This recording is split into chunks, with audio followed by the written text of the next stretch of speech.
ಹೊಸಳ್ಳಿ ಗ್ರಾಮದಲ್ಲಿ ಇದೊಂದು ಅವೈಜ್ಞಾನಿಕವಾದ ಟೋಲ್ ನಿರ್ಮಾಣ ಮಾಡಿದ್ದಾರೆ ಅಂತ ಹೇಳ್ಬಿಟ್ಟು ಇವತ್ತು ರೈತರ ಸಂಘದಿಂದ ಹಾಗೂ ಹಲವು ಸಂಘಟನೆಗಳಿಂದ ಆಕ್ರೋಶವನ್ನು ವ್ಯಕ್ತಪಡಿಸಿದ್ದಾರೆ. ಹಾಗೂ ಪ್ರತಿಭಟನೆ ಕೂಡ ದೊಡ್ಡದಾಗಿ ಬೃಹದಾಕಾರವಾದ ಪ್ರತಿಭಟನೆ ಕೂಡ ಹಮ್ಮಿಕೊಂಡಿದ್ದಾರೆ. ಬನ್ನಿ ಏನು ಹೇಳ್ತಾರೆ ಇದ್ರ ಬಗ್ಗೆ ರೈತರ ಸಂಘ ಕೇಳ್ತಿರ್ಕೊಳ್ಳೋಣ.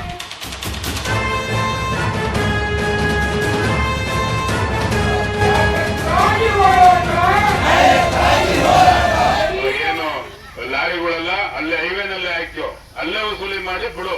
ಏನು ಅಪ್ಪರ ಗಂಟೆ ಏನು ಹೋಯ್ತದ? ಸರ್ಕಾರದ ಯಾರಪ್ಪದ ಏನು ಹೋಯ್ತದೆ?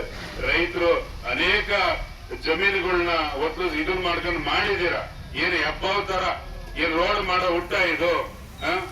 ಹೈವೇ ನಾಮ್ಸ್ ಏನಿದೆ ಸಡನ್ಲಿ ಅಡ್ಡ ಬರ್ತಾರೆ. ಅದನ್ನೆಲ್ಲ ಮಾಡ್ಬೇಕು. ಅದನ್ನೆಲ್ಲ ಶಿಸ್ತಾಗಿ ಮಾಡಿ ಹೈಟೆಕ್ ಆಗಿ ಮಾಡಿದ್ರೆ ಮಾತ್ರ ನಿಮ್ಗೆ ವಸೂಲಿ ಮಾಡೋ ಯೋಗ್ಯತೆ ಇರೋದು. ದಯಮಾಡಿ ನಾನು ಈ ಮುಖಾಂತರ ನಾನು ಈ ಜಿಲ್ಲಾಡಳಿತಕ್ಕೆ ಇರ್ಬೋದು, ಒಂದು ಸರ್ಕಾರಕ್ಕೆ ಇರ್ಬೋದು, ಮನವಿ ಮಾಡ್ತೀನಿ. ಖಂಡಿತ ಈ ಟೋಲ್ನ ನಾವು ಯಾವುದೇ ಕಾರಣಕ್ಕೂ ಮಾಡಕ್ ಬಿಡೋದಿಲ್ಲ. ಬೈ ಚಾನ್ಸ್ ನೀವು ಮುಂದುವರೆದಿದ್ದೆ ಆದ್ರೆ ಈ ರೈತರು ಎಲ್ಲಾರು ಸೇರಿ ತಂದು ಇದೇ ದೊಡ್ಡ ಏನು ಬೆಟ್ಟ ಏನಲ್ಲ ಪುಡ್ಕೋಸಿದ್ದಾರೆ ಇದೆ ತಂದು ಕಡೆಗೆ ಮೊಚ್ಚಾಕ್ತಿವಿ. ಅದಕ್ಕೆಲ್ಲ ನೀವೇ ಹೊಣೆ. ದಯಮಾಡಿ ನೀವು ಅದಕ್ಕೆ ಅವಕಾಶ ಮಾಡಿಕೊಡದಲ್ಲ ನೀವು ಅದು ಇಮಿಡಿಯೇಟ್ಲಿ ಇದನ್ನ ತೆರವು ಮಾಡಬೇಕು ಅಂತ ಈ ಸಂದರ್ಭದಲ್ಲಿ ಮನವಿ ಮಾಡ್ತೀನಿ. ಆದ್ರೂ ಸಹ ಸರ್ಕಾರಕ್ಕೆ ಕಿಮ್ಮತ್ತಿಲ್ಲ.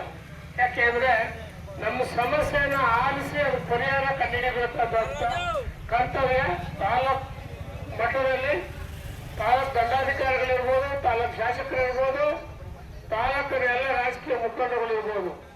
ಇವತ್ತು ಅವರಿಗೆ ಯಾವುದೇ ಕಿಮ್ಮತ್ತಿಲ್ಲ, ಅವ್ರಿಗೇನು ಬೇಕಿಲ್ಲ. ಈಗ ನಮ್ಗೆ ಅನ್ಯಾಯ ಆಗ್ತಾ ಇರೋದು ಯಾರು ಈ ಭಾಗದಲ್ಲಿ ಕಸಬಾ ಹೋಬಳಿ, ಕಡಬ ಹೋಬಳಿ, ಸಿಎಸ್ಪುರ ಹೋಬಳಿ, ಇಬ್ಬರು ಹೋಬಳಿ ಈ ಭಾಗಕ್ಕೆ ಜಾಸ್ತಿ ತೊಂದರೆ ಆಗ್ತದೆ. ಇವತ್ತು ಈ ಬಂದಂತ ಟೋಲ್ ಸಂಗ್ರಹಣೆ ಮಾಡ್ತಕ್ಕಂತ ಮಾಲೀಕರು ಮಾತಾಡ್ತಾರೆ, ಅಣ್ಣ ಬಂದು ಕುತ್ಕೊಳ್ಳಿ, ಹೋಗಿ, ಇಲ್ಲ ನೀವು ಹೋಗಿ, ನೀವು ಬನ್ನಿ ಅಂತ. ಇನ್ನು 6 ತಿಂಗಳಾದ ನೋಡಿ ಯುದ್ಧ ಶುರುವಾಗುತ್ತೆ ಇಲ್ಲಿ.